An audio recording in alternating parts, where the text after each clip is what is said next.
Port Charles has never been a city for the faint of heart, but right now, in the week of April 14th, 2026, General Hospital is cooking up one of the most explosive cover-up storylines it has seen in years.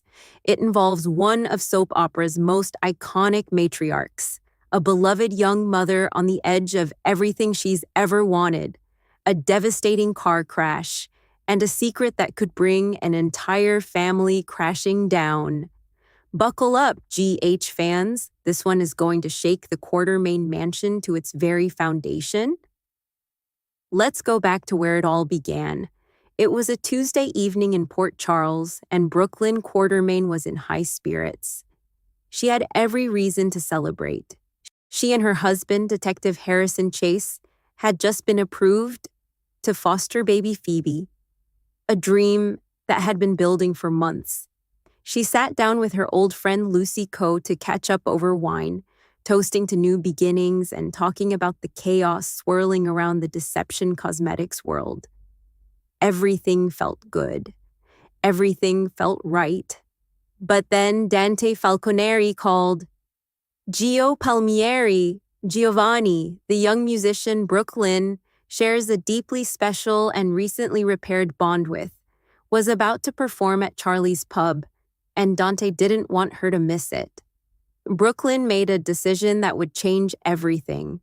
She downed the rest of her wine, grabbed her keys, and got behind the wheel of her car. The camera didn't follow her out the door. Instead, it lingered on the empty glass and the wine bottle. A quiet, ominous shot that the show made sure every single viewer would notice. That wasn't an accident. That was a warning. On that same night, on Route 91 outside of Port Charles, Commissioner Jordan Ashford and her ex-husband Curtis Ashford were driving when their vehicle suddenly swerved violently off the road. Curtis described what happened to Chase the next day, saying it was as if Jordan had swerved hard to avoid hitting something or someone in her lane. The crash was bad. Jordan, the city's own police commissioner, ended up fighting for her life. Curtis made it clear that he intended to find out exactly what happened that night, and he wasn't planning to let it go. The PCPD opened an investigation. Port Charles held its breath.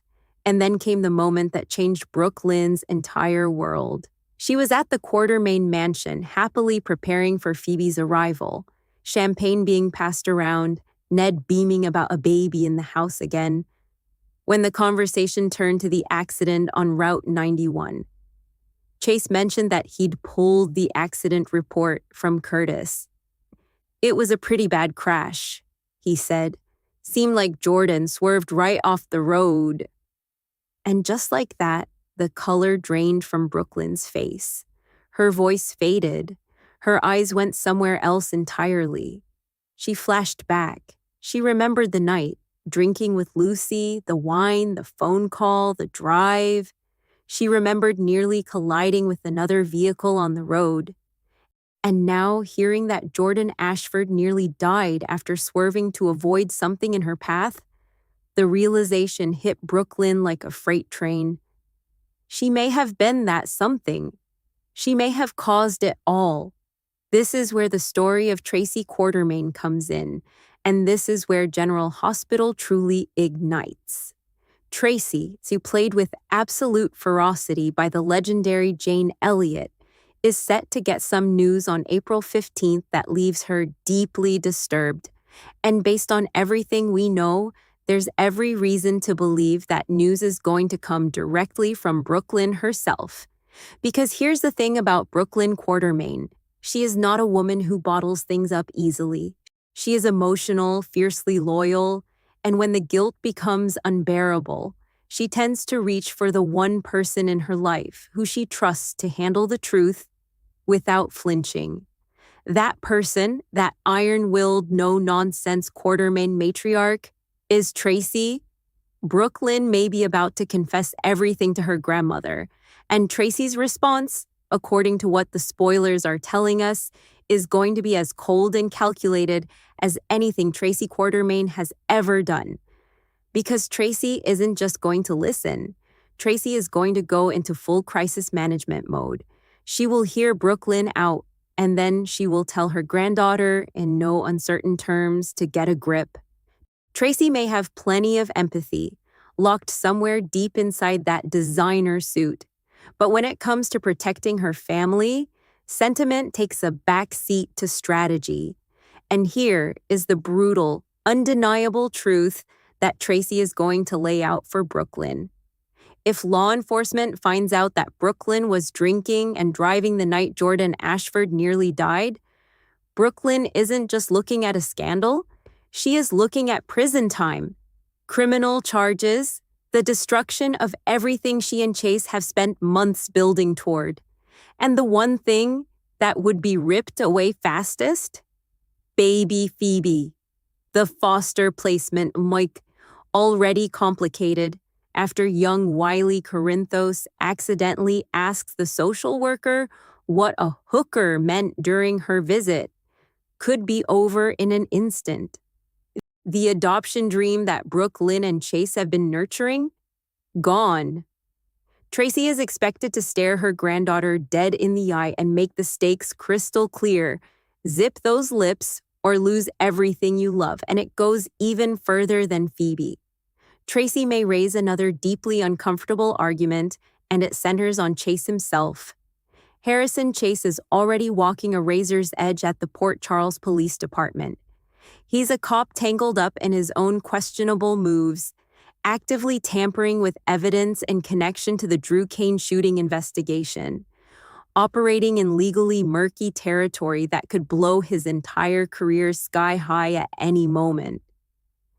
Tracy may point out that if Brook Lynn goes to Chase with the truth, she won't just be unburdening herself. She will be placing her husband in an impossible position.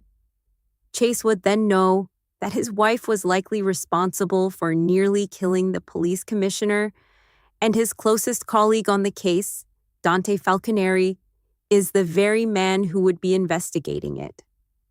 Tracy may insist that forcing Chase to choose between his wife and his badge, between lying to Dante and doing his job, is a cruelty too far. The kindest thing Brook Lynn can do for Chase, Tracy might argue, is to never let him know at all. There's another layer to this that makes it even more emotionally loaded.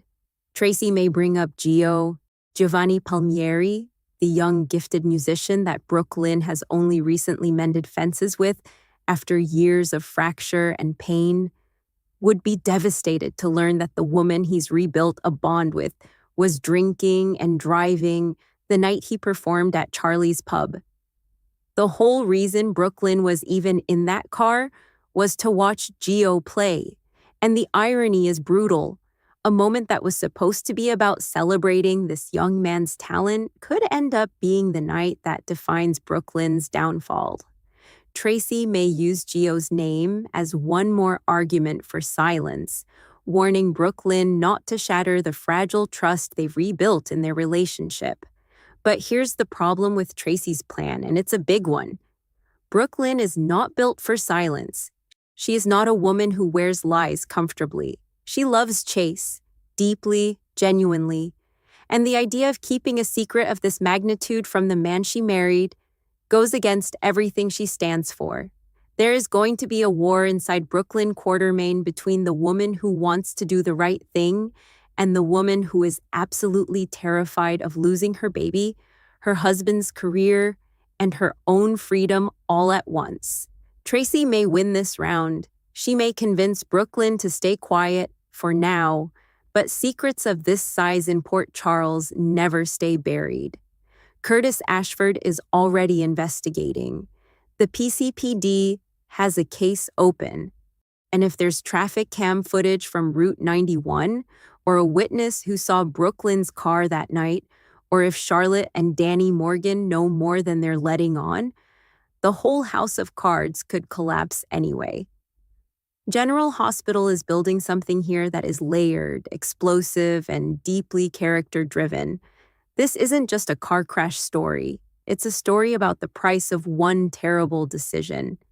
It's about what a family will do to protect its own. It's about a woman standing at a crossroads between her conscience and her survival.